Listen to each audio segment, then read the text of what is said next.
તો 4 વાગ્યાનો ઓલ્ટમાં તો પછી અમે દાબેલી ખાવા આવતા રહ્યા હતા. જો તમે જોઈ શકો છો તો દાબેલી ખાઈ લેવી પછી મળીએ.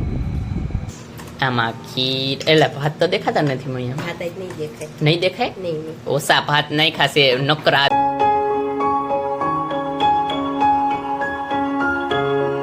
નમસ્કાર દર્શકો, કેમ છો બધા? મજામાં? આશા કરું છું બધા મજામાં જશો. અને આજે બ્લોગ સ્ટાર્ટ કર્યો છે બપોરે અને આજે ઘરે આવ્યા છીએ.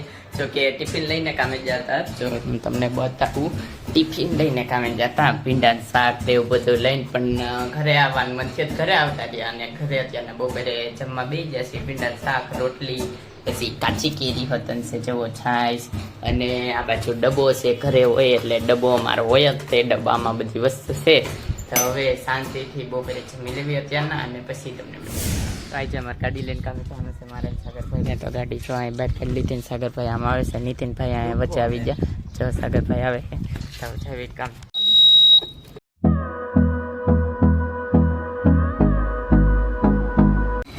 તો 4 વાગ્યાનો ઓલ્ટમાં તો પછી અમે દાબેલી ખાવા આવતા રહ્યા હતા. જો તમે જોઈ શકો છો તો દાબેલી ખાઈ લેવી પછી મળીએ.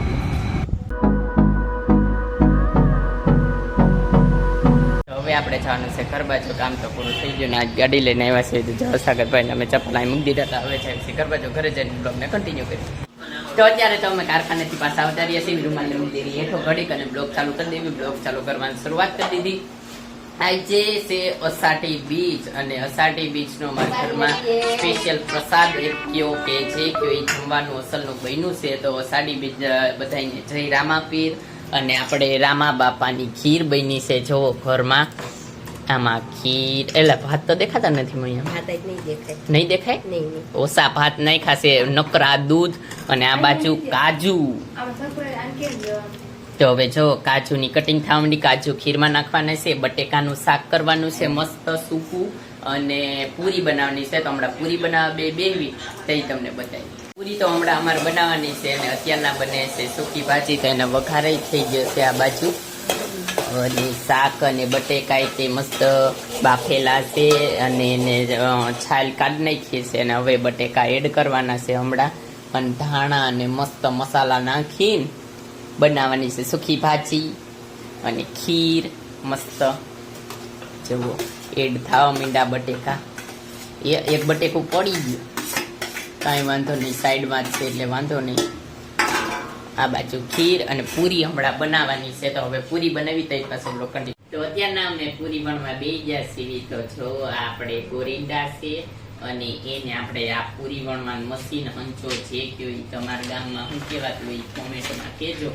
અમારે હંચો કે આવી રીતના આપણે પૂરી બનાવીશું. તમને પેલા બીજી બાજુ નો તેલ લગાડ્યું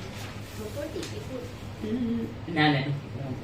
જો આવી પૂરી બની મસ્તી આપણે કરી રાખી વરી પાછી બીજી વખત.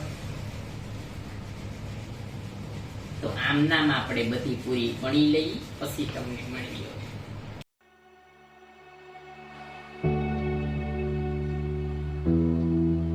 પૂરી તો બધી બની ગઈ છે. જોવો ને આ બાજુ તળાવાનું ચાલુ થઈ ગયું છે. જો તળાય છે મસ્ત પૂરી. તો હવે ડાયરેક્ટ વાળો કરવા બેવી તો તે બ્લોગને કન્ટિન્યુ કરી.